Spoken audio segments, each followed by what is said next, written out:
नमस्कार, मैं सपना मध्येश और आप देख रहे हैं देश का दरबार न्यूज। आइए रुक करते हैं कुछ बड़ी खबरों की ओर। जयपुर भाजपा प्रदेश उपाध्यक्ष मुकेश तिवारी की प्रेस वार्ता। दिल्ली में इंडिया गठबंधन की रैली को लेकर दिया बयान। केवल भ्रष्टाचारियों को बचाने का उद्देश्य था रैली का। राजनीतिक दलों का मूल काम देश के विकास के साथ चुनाव लड़ना है। ममता बनर्जी ने भी इंडिया गठबंधन को लेकर सवाल उठाए हैं। गठबंधन के पास नीयत और ना ही नीति है, यहाँ तक कि चुनाव लड़ने के लिए उम्मीदवार भी नहीं है। गठबंधन भ्रष्टाचारियों को बचाने में लगा हुआ है। गठबंधन की रैली में शामिल नेता या तो गिरफ्तार हो चुके हैं या जमानत पर चल रहे हैं या फिर गिरफ्तारी की तैयारी में है।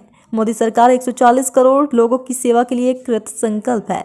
मोदी ने कहा है कि ना ही खाऊंगा और ना ही मैं खाने दूंगा। मोदी के नेतृत्व में देश विकास की गति को पकड़ चुका है।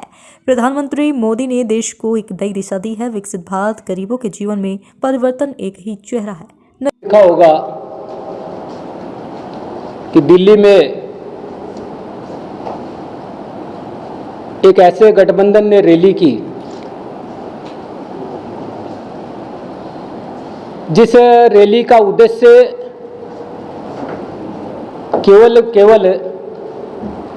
भ्रष्टाचारियों को बचाने का उद्देश्य हो, ऐसा उसमें से प्रतीत होता था। कांग्रेस कहती थी कि ये गठबंधन की रैली है। आपके लोग कहते थे कि ये केजरीवाल को बचाने की रैली है। ये एक देश में एक प्रकार से भ्रष्टाचारियों को बचाने का गठबंधन बन गया है। न तो इस गठबंधन की कोई नीति बची है, न इस गठबंधन का कोई नेता बचा है और न ही इनकी नीयत बची है। किसी भी राज्य में चूंकि राजनीतिक दलों का मूल काम देश के विकास के साथ साथ चुनाव की प्रक्रिया से जब वो गुजरते हैं तो स्वाभाविक रूप से उन्होंने जब गठबंधन बनाया है तो उनका किसी न किसी स्तर पे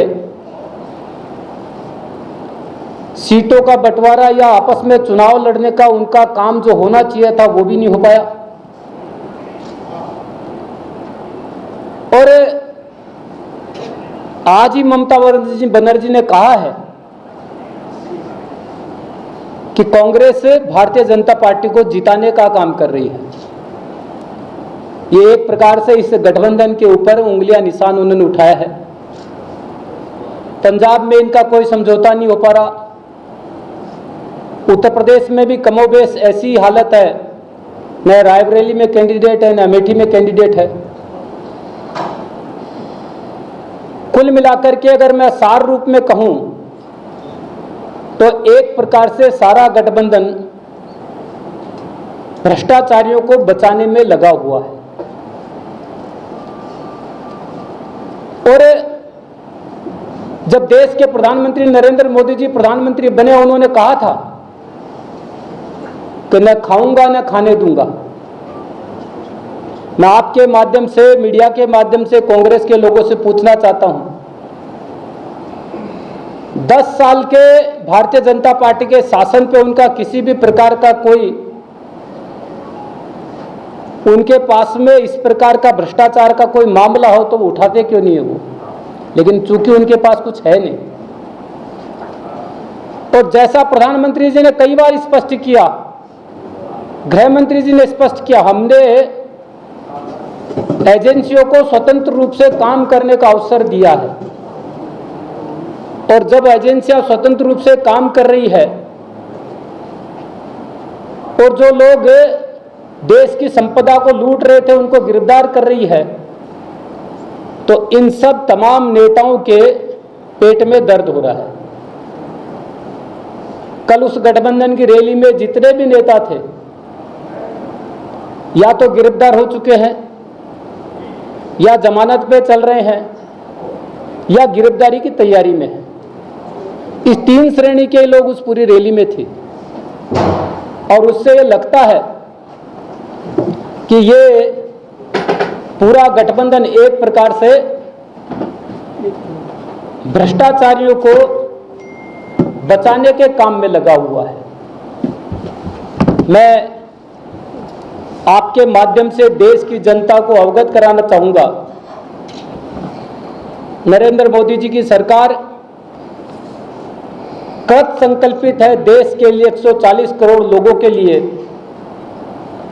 जो मोदी जी ने कहा वो आज भी दृढ़ता के साथ वो कह रहे हैं, न खाऊंगा न खाने दूंगा।